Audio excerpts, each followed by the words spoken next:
Seingat saya ketemu ayah saya itu terakhir kali adalah tanggal 30 September jam 11 malam. Jam 11 malam, pada jam itu kami semua terbangun karena ada dua mobil yang menjemput ayah saya untuk, kata mereka, harus bertemu dengan Soekarno, Paduka Yang Mulia Soekarno di sana.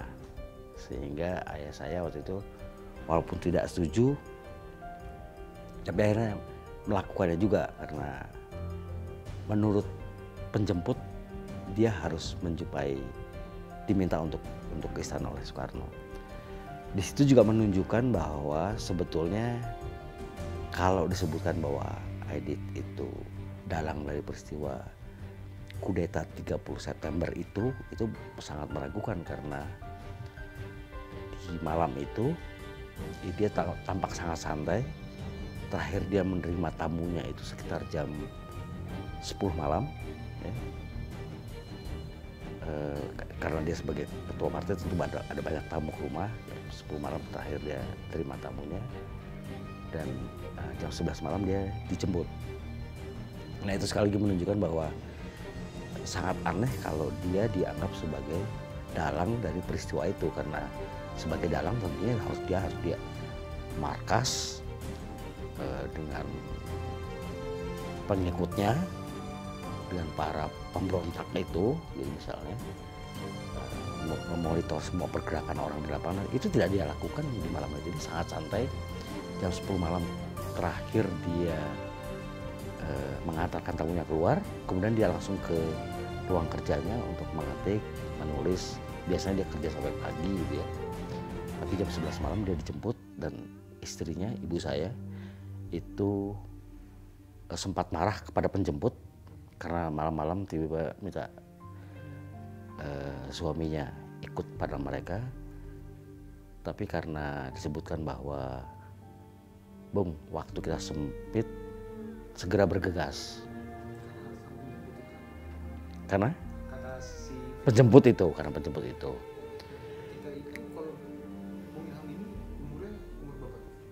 Ketika itu umur saya 6 tahun 3 bulan.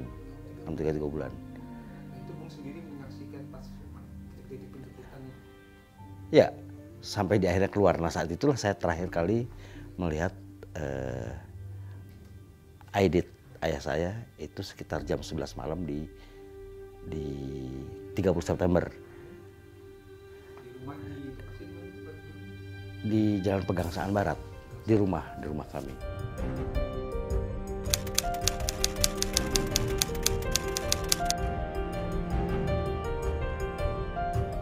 Jadi kira-kira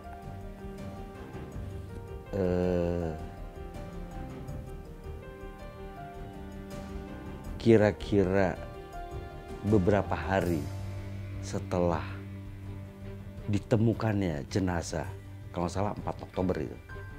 Peristiwanya tanggal 1 subuh Oktober tanggal 1 di subuh hari peristiwa itu terjadi. Kemudian tanggal 4 itu ditemukannya jenazah di lubang buaya. Dalam 3-4 hari kemudian suasana memanas. Sampai ditemukannya jenazah itu masih belum ada tuduhan langsung kepada PKI. Tapi beberapa hari kemudian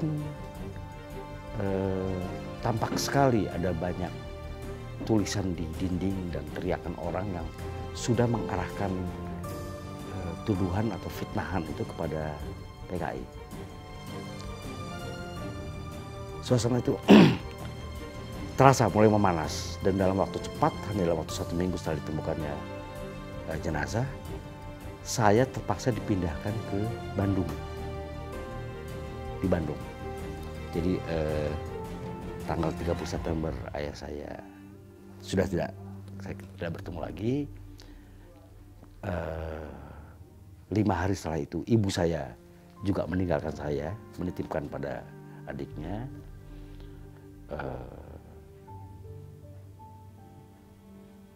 hari ke-7 ke-8 itu saya dipindahkan ke Bandung.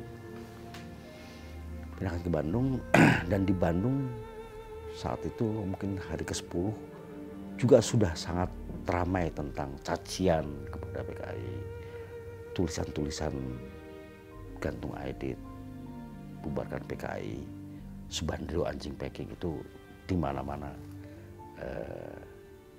di tempat sampah, di dinding sekolah, di gang-gang, di toko-toko Cina, itu kan semua toko-toko Cina itu kan ditutup semua gitu. Mereka udah merasa bahwa arah kemarahan massa juga kepada etnis mereka gitu. Kira-kira gitu.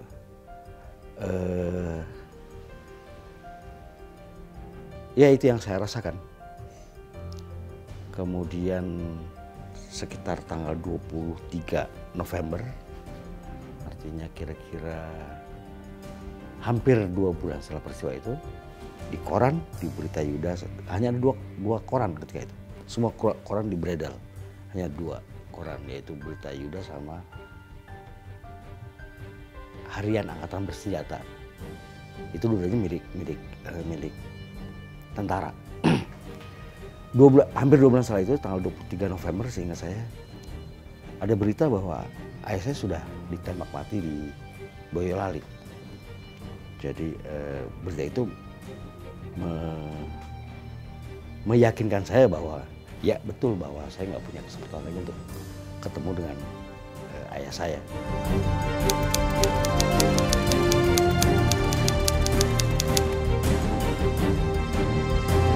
Pak Gandhi hanya mengantarkan saya kepada, dia hanya mengantarkan saya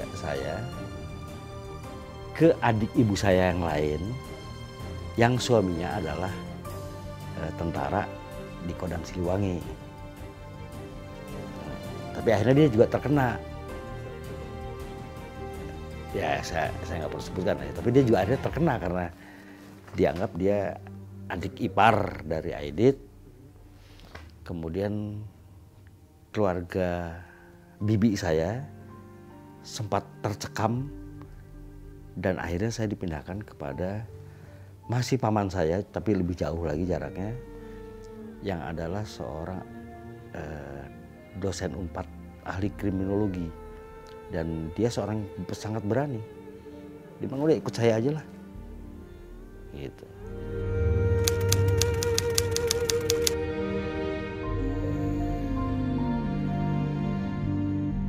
Ada begitu banyak peraturan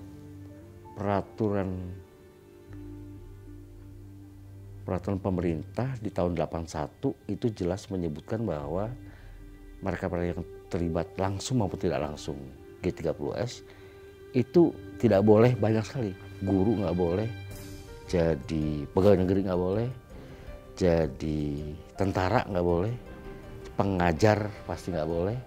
Ada begitu banyak ketidakbolehan. Itu diskriminasi, sebetulnya diskriminasi yang berjalan puluhan tahun itu. Nah ketika saya lulus, saya mencoba menjadi pegawai negeri, saya cuma pengen tahu ini bener nggak saya akhirnya. Ya saya mengisi apa adanya aja, orang tua siapa gitu. Ya berhenti sampai situ udah. Sebetulnya reformasi itu adalah tonggak yang cukup tegas untuk masalah diskriminasi. Kalau salah peraturan Menteri Dalam Negeri tahun 81 itu justru dihapuskan di tahun 98. Itu tonggak menurut saya. Walaupun tidak kemudian berbalik seperti itu. Persekusi tetap ada. Maksudnya tidak selalu saya mengalami itu, tetapi kasus orang-orang seperti saya mengalami itu iya. Ada banyak peristiwa kan tentang penggerebekan peluncuran buku, kemudian penggerebekan film yang dibuat oleh Slamet Raharjo, masalah film Pasti atau apa namanya, itu juga dibubarin oleh massa ketika ada syuting itu. Ya itu padahal udah setelah reformasi itu. Itu menunjukkan sekali lagi bahwa peraturannya sudah ditiadakan, sudah dicabut, tapi diskriminasinya tetap berjalan. Gitu. Jadi artinya kita nggak bisa bilang bahwa peraturannya dicabut kemudian semua selesai, nggak juga. Seperti tahun lalu juga bulan September ketika mantan Panglima TNI menghimbau seluruh rakyat Indonesia untuk kembali menonton film pemberontakan G30S PKI seperti itu menurut saya juga ancaman buat keturunan orang-orang komunis di Indonesia, karena tiba-tiba film itu yang begitu menghantui kami ya, kembali diputar dan diwajibkan menonton. Itu menurut saya bisa menjadi episode mengerikan lagi tuh untuk anak-anak saya ya. Kalau saya udah kebal gitu, tapi kalau anak-anak saya suatu hari tahu bahwa ternyata seperti itu, di film itu seperti ini, kata film itu seperti ini, lalu bagaimana dia menghadapi kawan-kawannya, itu kan tidak mudah gitu.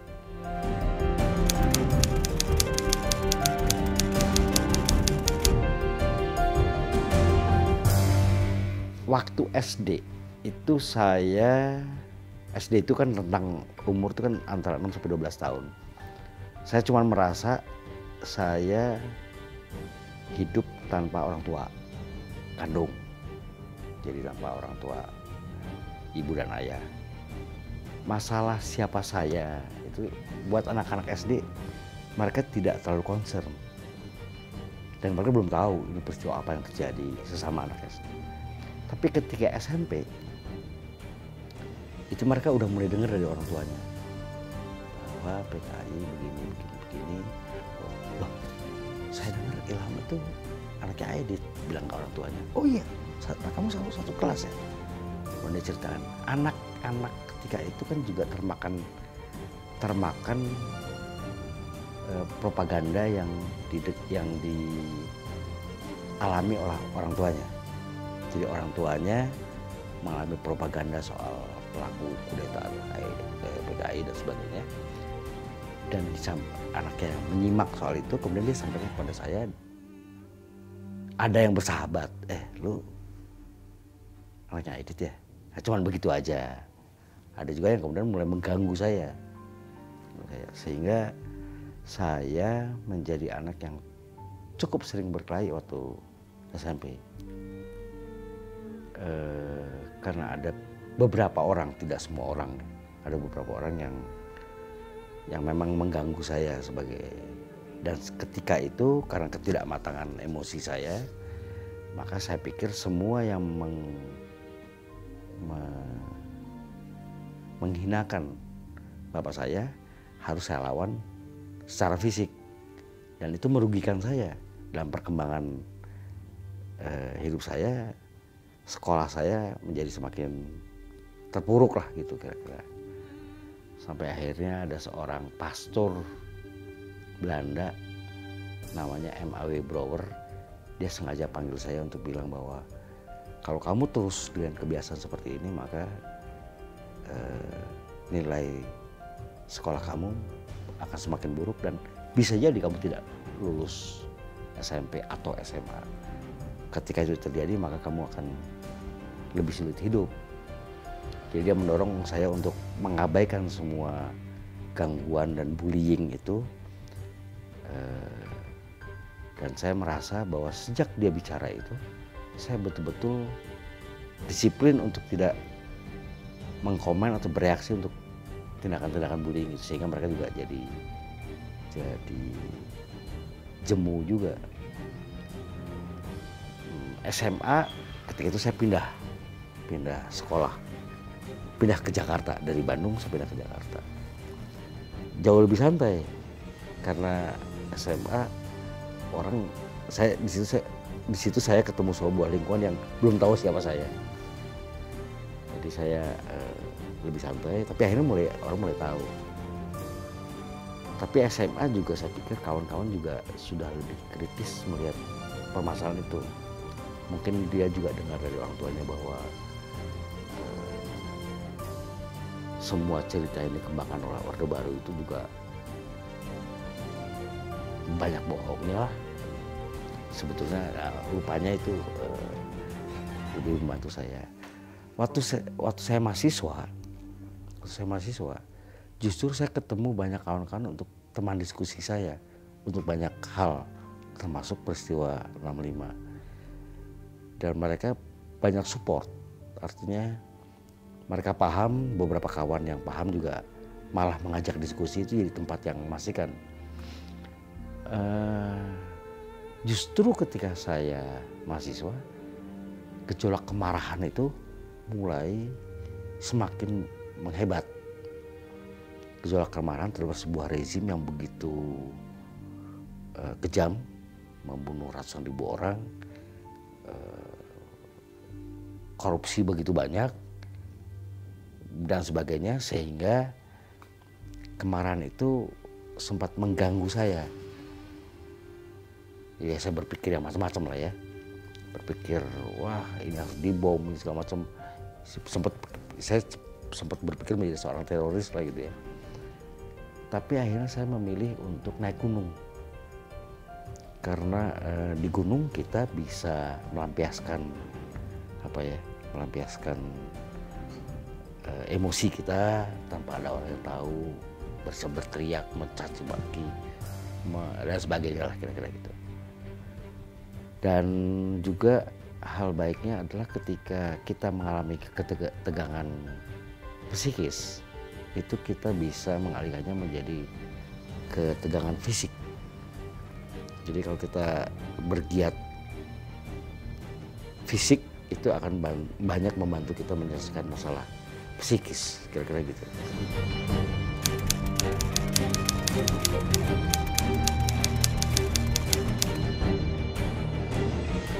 Enggak, gini, itu saya mendapat sekali lagi mendapat kesan bahwa propaganda Orde Baru itu memang luar biasa. Berpuluh tahun orang diyakinkan bahwa ateis, anti NKRI, anti Pancasila.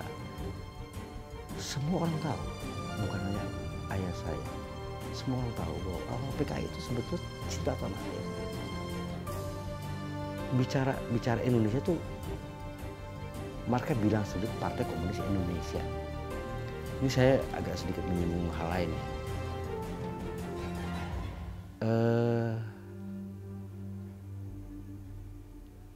Agak berbeda dengan gelombang kekhilafahan sekarang. Yang itu kan konsepnya transnasional. Itu kan menghilangkan sekat antar bangsa. Mereka tidak peduli NKRI. Yang penting, bahkan kalau dibilang anti NKRI, iya. Karena gagasan mereka mengharuskan mereka untuk bilang bahwa tidak ada sekat negara. PKI itu tidak begitu. Kita di Indonesia, kita Indonesia, mereka kuat itunya. Aidit itu punya ciri, dia orang yang sangat rajin menghafalkan lagu-lagu daerah. Bayangkan waktu saya kelas 6 itu saya menghafal kira-kira 14 lagu daerah. Hanya karena ngedengar dia di kamar mandi dia menyanyikan gitu. Nah itu contoh yang menunjukkan bahwa dia sangat cinta tanah air. Lagu kesukaannya itu berkali-kali disebutkan oleh dia dan oleh ibu saya, oleh istrinya Aidit. Itu Indonesia Pusaka. Indonesia tanah air beta, pusaka abadi nan jaya. Itu apa? Itu lagu yang ketika dia menyanyikan itu semua keluarga kita suka sekali karena dia menyanyikannya dengan sepenuh hati ya. Oke. Kemudian Pancasila itu juga sebetulnya menurut saya propaganda Orde Baru yang bilang bahwa orang PKI itu anti Pancasila. Sampai dibubarkannya platformnya Partai Komunis Indonesia itu Pancasila. Dan mereka tidak pernah mengatakan bahwa kami anti Pancasila, nggak pernah. Beberapa kali dalam sebuah forum ada yang bertanya, Bung, Aidit pernah bilang bahwa setelah kita menang kita ganti Pancasila dan komunis. Itu saya yakin itu adalah citra atau propaganda yang dilemparkan oleh pihak lawan. Kalau komunis menang, Pancasila itu menjadi komunis. Padahal semua orang sebetulnya, gini loh, Pancasila itu sebetulnya tidak bisa disetarakan dengan komunis. Bisa pilih salah satu itu nggak bisa. Karena Pancasila itu way of life. Pancasila itu adalah pedoman falsafah bangsa. Bukan ideologi dalam arti seperti komunis, kapitalis, sosialis, fasis. Berbeda Pancasila itu. Jadi nggak bertabrakan gitu. Semua orang setuju bahwa kita harus beragama. Semua orang setuju bahwa kita harus bersatu. Semua orang setuju bahwa kita harus bermusyawarah. Semua orang setuju bahwa kita berkeadilan sosial. Nggak ada yang bertabrakan. Nggak ada yang bertabrakan. Jadi kalau disebutkan bahwa Aidit dan PKI itu anti Pancasila, anti NKRI, saya pikir itu sama sekali tidak benar. Itu hanya alat lawannya mengatakan bahwa, nah kan mereka kan anti NKRI, mereka anti Pancasila. Itu juga propaganda yang sering sekali terlihat dalam pidato Pak Harto di zaman Pak Harto. Jadi kepada mereka-mereka yang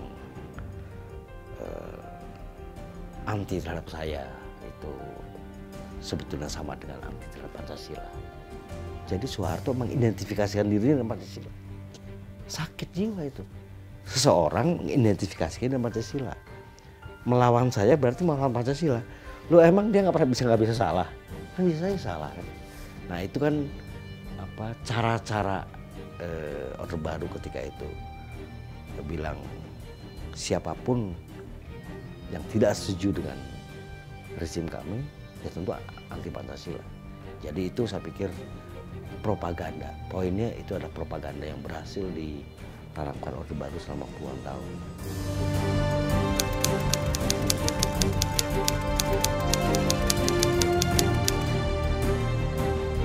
Ya gini, di zaman Soekarno, tahun 45 sampai 65, sebutlah selama 20 tahun di bawah kepemimpinan Soekarno, kita sudah berada pada koridor yang sebetulnya sudah sangat baik.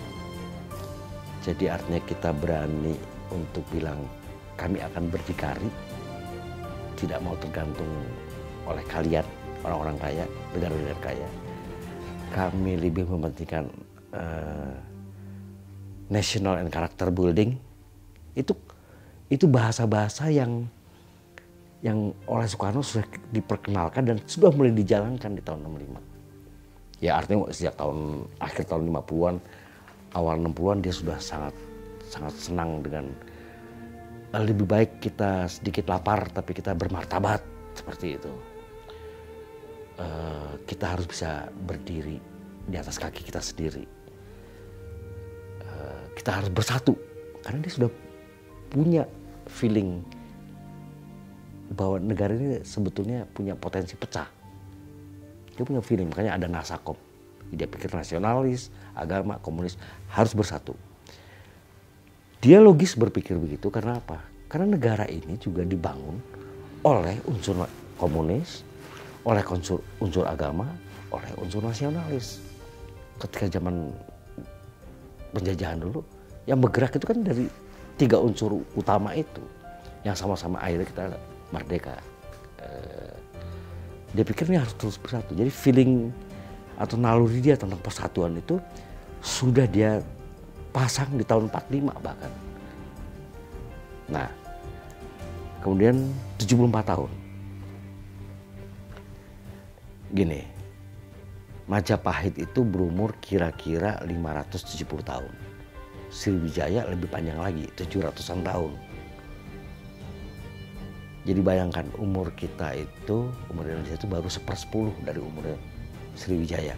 Nah, kalau dibilang jangan samakan dengan manusia yang umur 74 tahun, itu udah di akhir cerita tuh. Tapi 74 tahun untuk sebuah negara itu masih muda sekali. Muda sekali.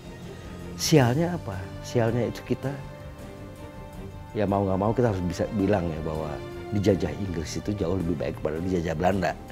Itu juga kesialan kita, kok Belanda yang datang ke sini sih, bukannya Inggris gitu ya. dan cukup panjang juga kita dijajah Belanda. Orang Belanda itu juga kurang pintar dan kurang bijak menjajah orang, beda dengan Inggris ya. Itu juga satu kesialan kita. Nah, apakah 74 tahun itu kita sudah sampai di mana? Memang ada banyak ketertinggalan kita akibat penjajahan Belanda yang buruk, tidak mewarisi apa-apa kecuali bahasa Belanda dan bidang hukum. Bahasa Belanda diwariskan oleh Belanda, oke, sesuatu yang baik. Juga bidang hukum dia wariskan kepada kita juga baik. Tapi rasanya hal lainnya nggak ada yang baik. Karena Belanda sekali lagi bukan penjajah yang pintar dan bijak. Berbeda dengan Inggris ya, itu juga saya pikir sesuatu yang kita sial lah dijajah Belanda. Kedua, adanya periode rezim yang begitu lama yang membuat semua unsur tidak berkembang. Ekonomi, politik. Ekonomi berkembang ketika itu bapak pembangunan, hutang kita juga bertumpuk kan. Apa yang bisa diandalkan? Ekonomi, politik, sosial, semua nyaris stagnan. 32 tahun.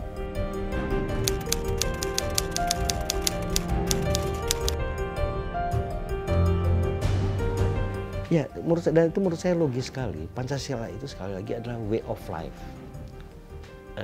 falsafah hidup bangsa. Soekarno sendiri tidak pernah menyebutkan Pancasila itu ideologi. Dia nggak pernah menyebutkan way of life. Dalam pemaparannya di PBB, dia bilang itulah gaya hidup orang Indonesia. Dan sebenarnya gaya hidup siapapun juga di dunia ini.